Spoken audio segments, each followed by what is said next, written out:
সার্জিস আলম মনে হয় বাংলাদেশের একমাত্র এমপি প্রার্থী যে ফেল করাতে বাংলাদেশের বেশিরভাগ মানুষ খুশি হয়েছে। মাতার এনসিপি পাকিস্তানের এজেন্সি বুঝে গেছে জনগণ চে চে চে আনাদারের সহায়তায় গণহত্যাকাণ্ডে তেরা তোবা মাগিকে করতে যাবেন 500 টাকায় খুশি, প্রেমিকাকে করতে যাবেন সাধারণত 1000 টাকার গিফট সহ 1000টা প্রতিশ্রুতি দিতে হবে। পাশের বাড়ির ভাবিকে করতে যাবেন পালানোর প্রতিশ্রুতি দিতে হবে। আর বউকে করতে যাবেন অনেক আনন্দও পাবেন আর কিছুই দিতে হবে না। যেটাই হোক, আপুর যে অনেক অভিজ্ঞতা সেটা কিন্তু আপুর কথা শুনে বোঝা যাচ্ছে। হ্যাঁ বন্ধুরা, কেসটা তুমি ধরেই ফেলেছ। এইদিকে আবার বাংলাদেশের দাতলার তাকে নাকি ভারত থেকে ধমকি ভরা কল যাচ্ছে। মিথ্যা কথা, আমি বিশ্বাস করি না। আমি জানি বাংলাদেশের এই মুহূর্তে ভোটের যে পটভূমি পাল্টে গেছে, সেই পাল্টানোতেই এখন দাতলার ভয় পাচ্ছে। কেননা 7 দিনে কলকাতা দখল, 4 দিনে কালেমার পতাকা ওড়ানো, ভারতের 7 সিস্টার দখল করা, সব মিলিয়ে দাতলা এখন চিন্তায় রয়েছে।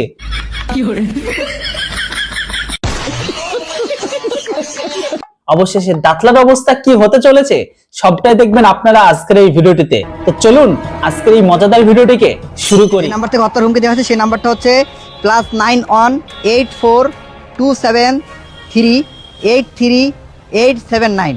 আবারও বলে দিই, ডাকসু খায় না, ডাকসু টয়লেটে দেয়। আবার বলতেছে +918427383879। এই নাম্বারটা নিকনেমে কমরেড লেখা এবং নাম্বারটি ইন্ডিয়ান নাম্বার। শালা সাধারণ এক ভারতের নাম্বার থেকে ধমকি ভরা কলেই তোর প্যান্ট ভিজে ফেলেছিস। কথাটা ঠিকই বলেছেন। ভাবতো তোরাই নাকি বলিস নাকি ভারতের 7 সিস্টার দখল করবি। একবার জাস্ট ইমাজিন কর, 7 সিস্টার দখল করতে আসলে আমার মনে হয় তুই প্রথমেই তোর লুঙ্গি খুলে পালাবি। আপনারা কি বলেন? তাও সত্য। আপনারা দেখেন এখানে হোয়াটসঅ্যাপ আমাদেরকে সরাসরি ডিটেক্ট করেছে, নাম্বারটা হচ্ছে ইন্ডিয়ান নাম্বার। তোর মাথা নষ্ট। ইন্ডিয়ান নাম্বার থেকে, এবং তারা মিশ্র ভাষায় তারা 3-4 জন কথা বলছিল বা একাধিক জন সম্ভবত কথা বলছিল। আমার মনে হয় অনেক কারণ আছে। কেউ হিন্দিতে কথা বলছিল, কেউ বাংলাতে কথা বলছিল। কি বলছিস তুই? তো আর এটিতে আমরা ট্রু কলারে ঘাটাঘাটি করে আমরা যেটি পেয়েছি যে এই নাম্বারটি ইন্ডিয়ার পাঞ্জাব শহর থেকে নেওয়া হয়েছে। বন্ধুরা, এইদিকে আবার ভারতের 7 সিস্টার দখল করতে চাওয়া সার্জিস আলম, হ্যাঁ ভারতের 7 সিস্টার দখল করতে চাওয়া সেই যুবনেতা সার্জিস আলম তার নিজের এলাকাতে হেরে গেছে। আমি বুঝে পেলাম না যে এত লম্পঝম্প করে লাস্টে হাতে হারিকেন পিছনে বাঁশ দিয়ে দিল আপনাদের জনতা, তাহলে আপনাদের 7 সিস্টার দখল আর হইল না। হ্যাঁ, হইল না। 4 দিনের মধ্যে আমরা কলকাতা দখল করে নেব। আমরা দখল করে নেব। আরে সার্জিস আলম ভাই, খবর ভালো? হ্যাঁ, তুমি নাকি আবার ভোটে দাঁড়িয়ে শুনলাম হেরে গেছো। দিয়েছে তোমাদের জনগণ, তোমার ঢুকিয়ে দিয়েছে। আমার ভুল হয়েছে, ক্ষমা করে দেন। তুমি আবার ভাষণ দিচ্ছিলে 7 সিস্টার নেবো, 7 সিস্টার তোমার জনতাই তোমার দিয়ে দিয়েছে ভোরে। আর ভাই এবার তো তোমার পালাইতে হবে ভাই, খবরদার পালিয়ে যেন ইন্ডিয়া এসো না। ইন্ডিয়ার লোক কিন্তু তোমার 7 সিস্টার নিচে দিয়ে ভরে দেবে, ঠিক আছে? আমি বিএনপিতে ভোট দিছি ভাই। কেন? কারণ জামাত রাজাকার ওদেরকে আমি কোনোদিন দিতে পারবো না। একটু খুলে বলুন। কারণ আমার কাছে ইনফ্যাক্ট আমি তো জুলাই মাসে আমি অনেক সক্রিয় ছিল। আমি ব্র্যাক ইউনিভার্সিটি স্টুডেন্ট, সো আমি নিজেই ফাইট করছি। থ্যাঙ্কস। কিন্তু আর ওই টাইমে আমাকে এনকারেজ করছে 1971 অফকোর্স। তো আমি আমার মুক্তিযুদ্ধ ভুলতে পারবো না। ও আচ্ছা।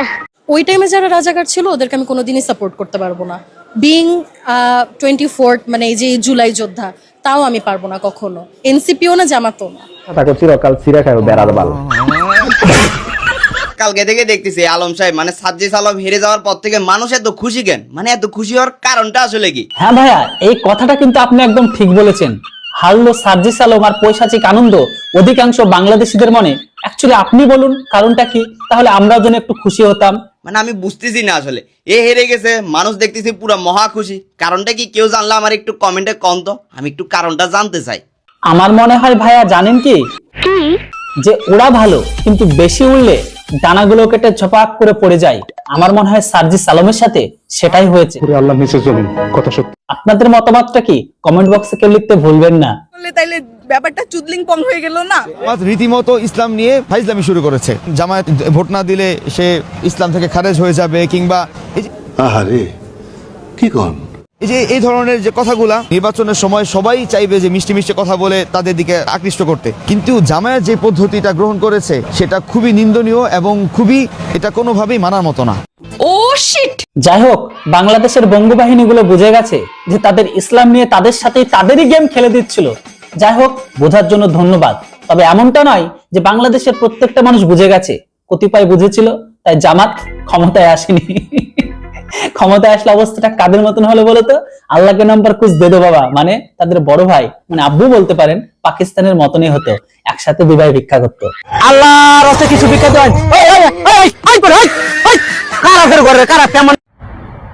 ধন্যবাদ জানাই বরিশালবাসী, মানে একটু খুলে বলুন। কারণ আপনারা টাকলা ফুয়াদকে পাশাপাশ হাতে বাঙ্গা হারিকেন দেওয়ার জন্য, কারণ সে অরিজিনাল পাকিস্তানি।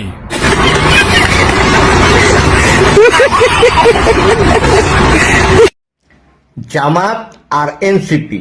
আচ্ছা চাচা, আপনার কাছে একটা কথা বড্ড জানতে ইচ্ছে করছে। কথাটা কি জানেন তো যে আপনাদের দেশের জামাত আর এনসিপি দুটো কেমন?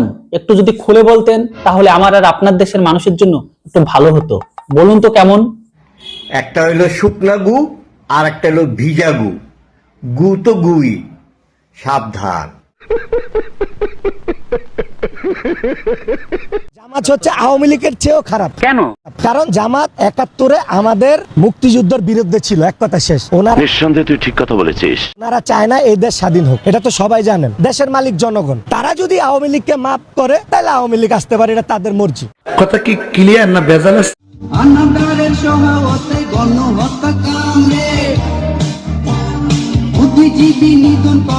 হ্যাঁ, তেমন কিছুই নাই।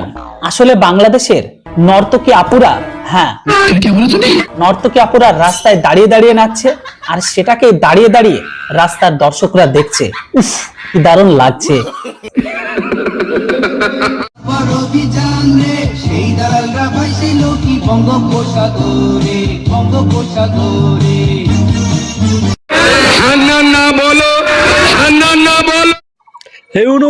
দেশ তো তুমি ছাড়বাই, দেশ ছাড়ার সময় সার্জিস রে আর নাসিরউদ্দিন পাটোয়ারি দুটারে নিয়ে যাবে। এদের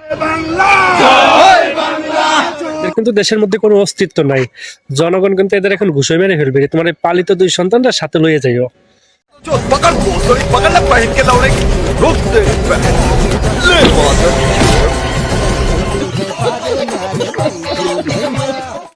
রাজাকাররা না দেশ শাসন করবে। কাল সারাদিন টেনশন করছি, বনে আলু করলাম 200 আসন পাই যাবে, তাই যে ভাব গতি। আল্লাহ সকালবেলায় উঠে দেখি জোট সহ 59টা আসন পাইছে। এই বট বাহিনী, দেশ শাসন করবি না? এই রাজাকার, দেশ শাসন করবি না? রিক্সা চালায়া 2টা ভাত খায়া সুখে আছি। জামাতের আমির জিন্দা ওলি, মানুষ তাকে এত ভালোবাসে, তার নিজের কেন্দ্র মধ্যে সে ফেল করেছে। বাহ, এত খুশি, এত আনন্দ, এত কিছুর জন্য সবাই বলুন আলহামদুলিল্লাহ।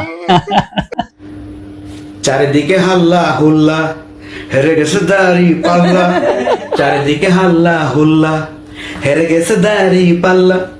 আমরা ভালো হয়ে গেছি, আমাদেরকে একবার ক্ষমতায় যেতে দিন। ক্ষমতা বাংলার পাবলিক ভরি দিছে।